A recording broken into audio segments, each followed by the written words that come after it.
হরে কৃষ্ণ বন্ধুরা, তোমরা সবাই কেমন আছো? ওয়ার্ল্ড অফ দেবলীনার আরো একটি ভিডিওতে তোমাদের জানাই স্বাগত। অনেক দিন থেকেই আমি একটা জিনিস পোস্ট করছি যে তোমাদের যদি কোনো রকম প্রশ্ন থাকে সেই প্রশ্নগুলোর আমি উত্তর দেব। তো এটা হচ্ছে একটা কিউএনএ ভিডিও।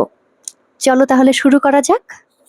প্রথম প্রশ্নে আসি। প্রথম প্রশ্ন করেছে রাহুল মিত্র। ও বলেছে, দিদি প্রশ্ন তো করব না, বাট আমি তোমাকে ভালো করে চিনি। তুমি রিজুদার দিদি, মানে আমারও দিদি হবে। আর তোমার গলার আওয়াজটা খুব সুন্দর। থ্যাংক ইউ সো মাচ আমার ভাই রাহুল মিত্র। এটা হচ্ছে প্রথম প্রশ্ন। আর তারপরে সঞ্জয় সঞ্জয় নামে একজন ও প্রশ্ন করেছে, মায়াপুরে কোন হোটেলের পরিষেবা সবচেয়ে ভালো? এটার এবার একটু উত্তর দিই। দেখুন, মায়াপুরে যে আমরা যাই, মায়াপুর কিন্তু কোনো রকম পর্যটক কেন্দ্র না বা পর্যটন এরিয়া না। ঠিক আছে, মায়াপুর হচ্ছে একটা ধাম। আমরা যে মায়াপুরে যাই, আমরা ভগবানের ধাম দর্শনে যাই, ভগবানের সুন্দর রূপ মাধুর্য আমরা উপলব্ধি করতে চাই, দর্শন করতে চাই। ঠিক আছে, ভগবানের অমৃত প্রসাদ, মহাপ্রসাদ আমরা আস্বাদন করার জন্য মায়াপুরে যাই। এবার মায়াপুরে অনেক সময় দেখবেন, যখন জন্মাষ্টমী বা যখন কোনো ফেস্টিভ্যাল থাকে, তখন কিন্তু গাছের তলাতেও ভক্তরা থাকে কি না? গাছের তলাতেও কিন্তু ভক্তরা থাকে, এমনকি বারান্দাতেও ভক্তরা কিন্তু অনেক কষ্ট করে থাকে। তো মায়াপুরে আপনারা যখন যাবেন তখন দেখবেন যে এখানকার মানে ইসকনের যে এরিয়ার ভেতরে, ওখানে কোনো হোটেল নেই। ইসকনের ভেতরে কিন্তু আছে শুধুমাত্র গেস্ট হাউস, ভক্তদের থাকার জন্য গেস্ট হাউস। এখানে প্রত্যেকটা গেস্ট হাউসের পরিষেবা খুবই ভালো।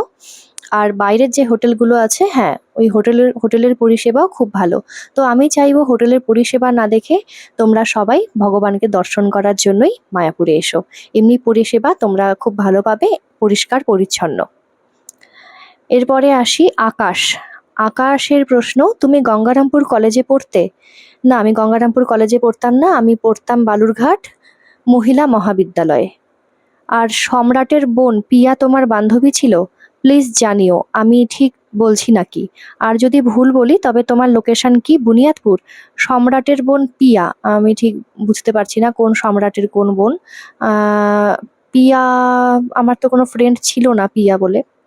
তো যাই হোক, হ্যাঁ, আমার বাড়ি বুনিয়াদপুর পীরতলা। আকাশ প্রশ্নটা করেছিল। এরপরে আসছি সুমন।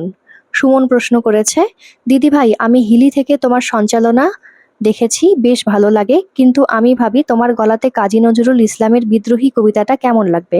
কবে শুনছি? এটা আমার রিকোয়েস্ট বলতে পারো। বিদ্রোহী কবিতা আমার ভয়েসে, আমার ভয়েসটা একটু সফট ধরনের, তোমরা দেখেছো।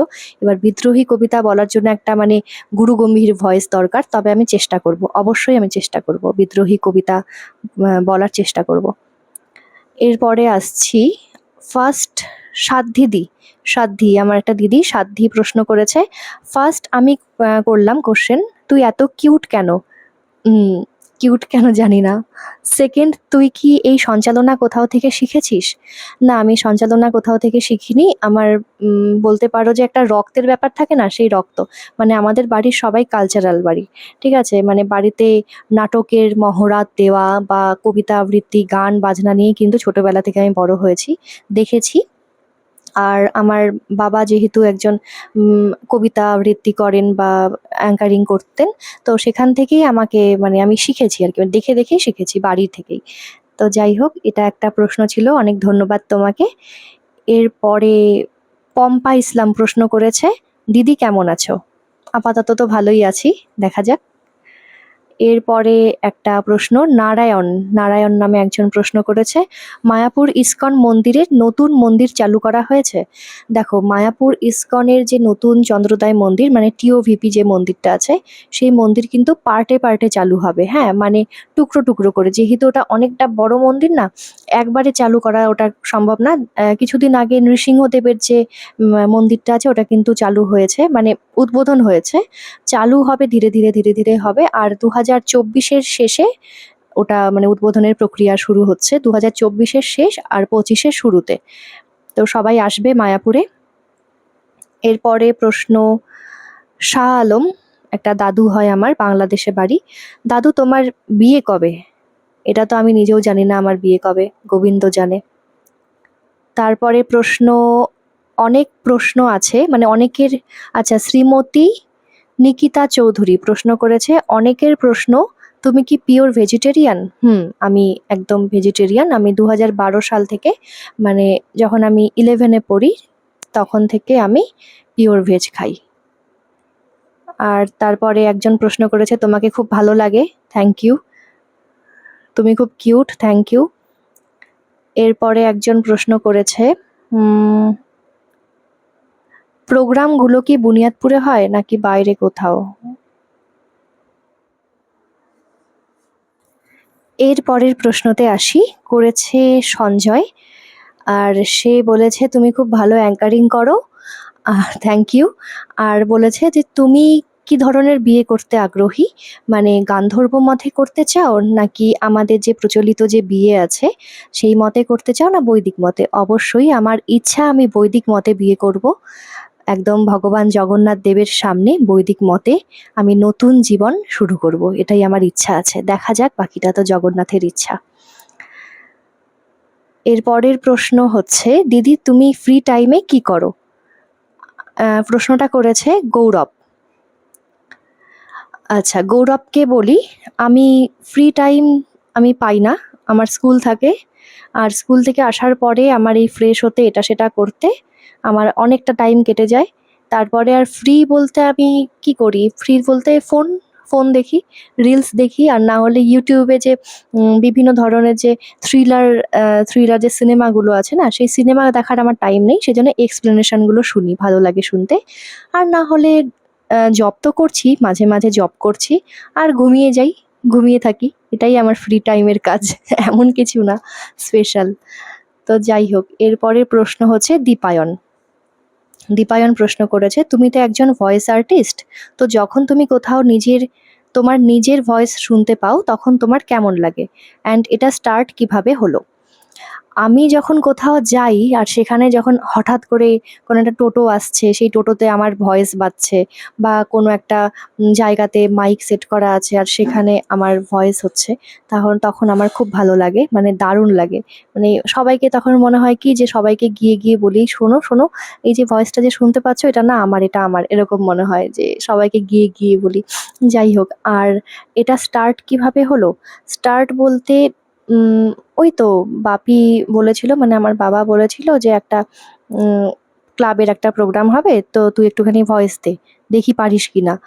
আর সেই ফোনের মধ্যে এরকম করে ফোনটা ধরে তারপরে সেই ভয়েসটা দেওয়া, মানে কি বলবো, যা তা ভয়েস দিয়েছিলাম, বকে বকে বকে বকে মেরে বকে, মানে একটা কি বলবো, একটা কুরুক্ষেত্র যুদ্ধ শুরু হয়ে যেত বাড়িতে করতে করতে। তারপরে মনে হলো যে, তারপরে সবার ভালো লাগতে লাগলো ধীরে ধীরে ধীরে ধীরে।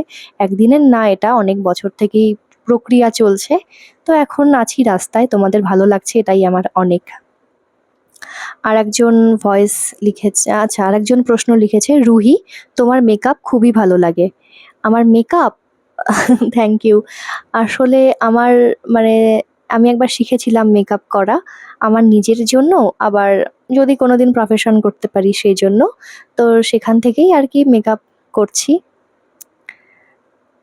আর একজন প্রশ্ন করেছে কৃষ্ণ ছাড়া তোমার রিয়েল বিএফ আছে কি? কৃষ্ণ আমার বিএফ নাকি? কৃষ্ণ তো আমার প্রভু, আমার সখা। আর রিয়েল বলতে যার সাথে আমি সারা জীবন কাটাবো, হুম, হয়তো। একজন প্রভু আমাকে প্রশ্ন করেছে, শ্যামসুন্দর প্রভু, হরে কৃষ্ণ। মাতাদের অশুচির সময় জপ, গীতা পাঠ, ভগবানের সেবা, মন্দিরে যাওয়া, অন্যান্য সেবা করতে পারবে কি? হ্যাঁ, এটা বলি, এটা অনেকের প্রশ্ন থাকে যে মাতাজিদের যখন অশুচি টাইম থাকে সেই টাইমে কি জব করা যায়? হ্যাঁ, একদম জব করা যায়। জব অবশ্যই তোমরা করতে পারবে, কোনো অসুবিধা নেই। এমনকি তোমরা ভোগ রন্ধনও করতে পারবে, কিন্তু ভোগ নিবেদন না করাই ভালো। যদি তোমরা একা থাকো বাড়িতে তাহলে অবশ্যই ভোগ তোমরা নিবেদন করতে পারো, কোনো অসুবিধা নেই। আর গীতা পাঠ করা যায় অবশ্যই। গীতা একটা গল্পের বই যেরকম আমরা পড়ি ঘরের মধ্যে, তারপরে বিছানায় বসে, সেরকম তোমরা পড়তে পারো, অসুবিধা নেই। আর সেবা মন্দির, হ্যাঁ, ভগবানের যে মেন যে মন্দির আছে, ভগবানের যে মন্দিরে, সেখানে কিন্তু মানে বাড়ির মন্দিরে কোনো অসুবিধা নেই। বাড়ির যে তোমাদের ধরো তোমাদের বাড়িতে যে মন্দির আছে, মানে তোমাদের বাড়িতে যে ভগবান স্থাপন করা আছে, তোমরা কিন্তু সেখানে সেবা করতেই পারো, যদি তোমরা বাড়িতে একা থাকো বা কোনো উপায় যদি না থাকে তাহলেই। আর যে এমনি যে পাশে ধরো কোনো মন্দির আছে, ভগবানের ধরো কোনো মন্দির, সেখানে তোমরা সেবা করছো, তখন কিন্তু পারবে না। ভগবানের বিগ্রহ সেবাতে কিন্তু অনেক রকম নিয়ম বা সূচি অশুচির ব্যাপার থাকে, কিন্তু গৃহ যে মন্দির আছে, গৃহে মন্দিরে তোমরা অশুচির সময় করতে পারো, এটাতে কোনো অসুবিধা নেই। তো এই ছিল আমার Q&A ভিডিও। দেখা হচ্ছে অন্য কোনো ভিডিওতে। টাটা, হরে কৃষ্ণ।